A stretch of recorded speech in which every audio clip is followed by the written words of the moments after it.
Hi guys, this is Mandy from ToLoveARose.com, and I just wanted to share with you today a little something that started to intimidate me when we went down the medicated path of our infertility, and that was giving myself FSH shots. This can include Bravelle, it can include Follistim, and there's another one called Gonal F. Those are the three major ones I've heard of. There might be others, but today we're mostly going to talk about Bravelle and giving ourselves one ampule of a Bravelle FSH shot. So I just wanted to go over the components that go into giving yourself the FSH shot. They'll probably come in a little white bag like this from your RE or your OBGYN, whoever is treating you, your specialist. And these are the main things that you're going to need in order to give yourself the shot. First off, everything will come in little packets. Everything is sterile. Everything is clean. If it's not, be worried, but I don't think that'll happen to you. So the first thing you're going to need is the actual syringe. I'm just going to go ahead and take it out. And I'm going to show you some little tricks along the way of things that helped me. One of the things I learned with these syringes is that they're single use, they're brand new. So even pulling them down for the first time, it takes a little bit of effort. Which makes it really hard when you're pushing the FSH into your tummy subcutaneously. That's how these shots are given, underneath the skin. That's what subcutaneous means. It can be a little bit rough. The plunger can be a little bit rough. So what I like to do is just take some time and just go back and forth with the plunger and kind of loosen it up a bit. So that's that. The next thing is this neat little thing called a Q-cap. I'm pretty sure if you're giving yourself the FSH shot this way, they will give you a Q-cap, and it is a godsend. It is what helps you mix together the saline solution and the Bravelle itself before you put the needle on. So let me just show you how that works. Take it out of its little case. You'll just screw it on, very easy. And as you can see, it's got a little pokey part in here. Don't know if you can see that very well. But at this point, I go ahead, and if I'm working with one ampule, some girls have to give themselves more than one ampule of Bravelle. That's okay. Today we're just talking about the one ampule again. I go down to 1 cc, and that just means that the top of the little black part of the plunger is right there on the 1 cc. It does not have to be exact. Don't freak out about it. The next thing I'll do is I go ahead and I get my, these are the little ampules that actually hold the saline solution, which is what you need in order to have the Bravelle mixed in with something so you can give it to yourself subcutaneously. And then you're probably not going to be able to see this very well either, but this is the actual ampule of Bravelle. And as you can see, I'm holding it this way purposely so you can kind of see inside. It's like a little brick of medicine. And so obviously you need something for a medium for the Bravelle to be suspended in. And that's going to be this nice little ampule of sodium chloride, just saline solution. And the Q-cap is great because all you have to do next is poke it down through the top of your little ampule of saline solution. I plunge in my 1 cc of air.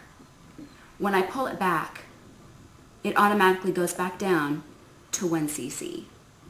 So it's kind of already done for you. Then I just go ahead and I take off this. I don't need it anymore. You can set all this stuff aside. The next thing you're going to do, you can kind of get the air out of it if you want. It's not that big of a deal, but you can if you want to. And the next thing I do is I just take the same Q-cap, I poke it back into, this is now the Bravelle, a little bit tough, and I just squeeze in what's left and shake it up really, really well. And what I noticed the first couple times that I did it was that I didn't shake it as well, and there were some bigger flakes of the Bravelle left. So the more that you shake it, you can kind of check in the light. You'll get all those little flakes of Bravelle, so that you can feel good about knowing that when you pull this back into the syringe, that you've gotten all of the Bravelle. Okay. Pull back all of it. I leave myself a little bit of space of air, just so I know that I did indeed get all of the Bravelle. At this point, I kind of push out the rest of the air, just a bit. A little bit of air won't hurt you. You've probably heard that it can kill you. That's just not true. Once I have that done, you are done with the Q-cap, and you don't need it anymore. So I go ahead, I take it off. Be careful, all the medicine can spill out if you turn this over at this point. The next thing you're going to need is your sterile needle, and it should come in a little package as well. Just take it out. It also screws on very easily, just like the Q-cap. Just like so. So easy. And I just want to show this to people really quickly. I might actually have to hold it up to this little white paper towel really quick so you can see it. I was so intimidated about giving myself an inject, and I told my doctor that I wouldn't be able to do it. And I've been trying to tell women when they ask me, how do you do it? I just want to show you the needle, because it is so small, and I don't know if you can zoom in and see this. That's all the bigger that it is. This is pretty much the same needle that diabetics use to give themselves insulin. It is one of the smallest needles that you're going to find out there. So that really helped me, and it's so incredibly thin. The gauge of it is thin. And when I tell you that you cannot feel it, I'm not lying to you to make, sorry, my dog. I'm not telling you that to lie to you or make you feel better. I'm being honest with you. You really cannot feel it. And I'm going to show you in a second ways to make it a little bit easier on yourself when you're actually giving the injection. So that'll help with, so that you don't feel the poke as much. But this really does not hurt at all. And I want to stress that to you. You can do this. That's why I'm making these videos. I want you to know that you can do this. And once I learned that, that was a really empowering step for me on my road to infertility. So I'm going to have him come around here for a second. And I have found there's several different ways that you can give yourself your FSH shot. Most people just give it to themselves standing up. And I've done that tons, and it is very doable.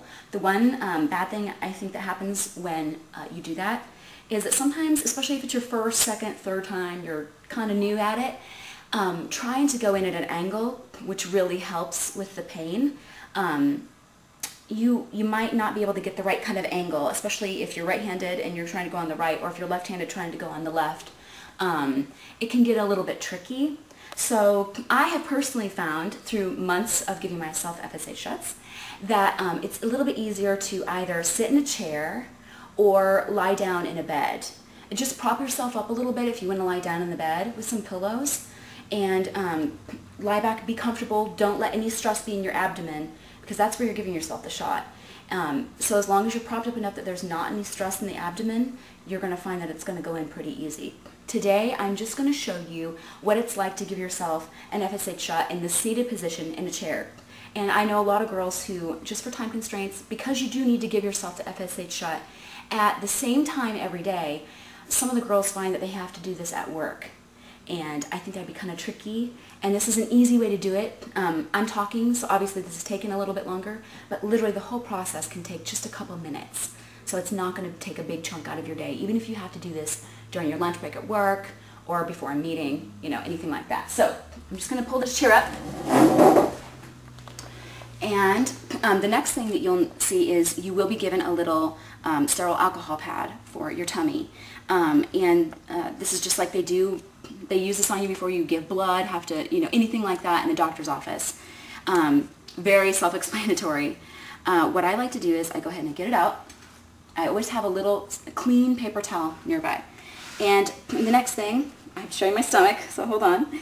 I just find a place. Luckily I have this nice little lump of fat here, and I find a little bit of a fleshy spot on your tummy, and I prefer to do it right about here. And just make sure you wipe yourself down really well with your alcohol pad. And then I go ahead and I just blot myself a little bit, just because you don't want all the alcohol totally left on you. When you're pretty well blotted, as you can see, I'm sort of at a slight angle. This is to give myself a little bit better leverage. You go ahead and you take your syringe with the Bravelle that we've just mixed up. And one thing that I was told by my doctor's nurse when I first started to do this was that if you go in at a slight angle, I don't know if you can see this, at a slight angle, it's going to help a lot. Also, if you hesitate, you probably will not break through the skin on the first strike. And that's where you're going to feel the pain. Trust me, I've done it several times. I've just learned you just need to go with it. So I'm just going to show you right now what it's like to put it in. Don't know if you can see this very well. Sometimes it helps to fluff up this little bit of flesh right here. Sometimes it doesn't. You'll just have to see what works for you. And then I just go straight in, as you can see. I'm not crying. I'm not in pain.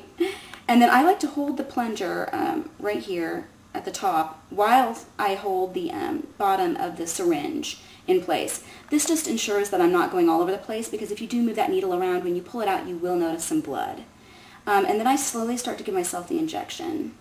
And that first inject right there, as I started to push it in, it, for me, stings just a little bit. But I've noticed that if I take my time and I go a little bit slower and I just breathe through it, that as I'm plunging, keep breathing, that it doesn't hurt as much. Now, like I said, it probably will sting a little bit. That's normal. That's normal. Later on, when I get into other videos, I'm going to show you how when you give yourself other types of shots, such as the trigger shot with Bravelle or Novarel, how you can kind of cut down on that stinging process by putting it in the refrigerator beforehand.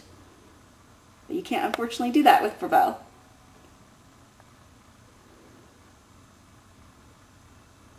All right. That was the entire thing. I'm pulling the needle out. Sometimes I like to just take that same little paper towel and blot myself just a little bit. There might be a little bit of blood. Today I did a good job. There's no blood. I just blot myself a little bit and you're done. Make sure that you dispose of your needles properly. I don't actually have a sharps container, but some women do use them if you know you're going to be giving yourself a lot of these shots. Just make sure that you take all of your things and dispose of them properly. And I just really hope that that helps you through. I know that when other people talked me through giving myself FSH shots, it really helped. And so if you have any other questions, you can contact me at www.tolovearose.com. And that's my blog, and I answer questions, and I put up my own infertility journey and the medicines that I'm on, and FSH is just the beginning of it for a lot of women. So thank you so much for joining me. I hope you have a great day. Bye-bye.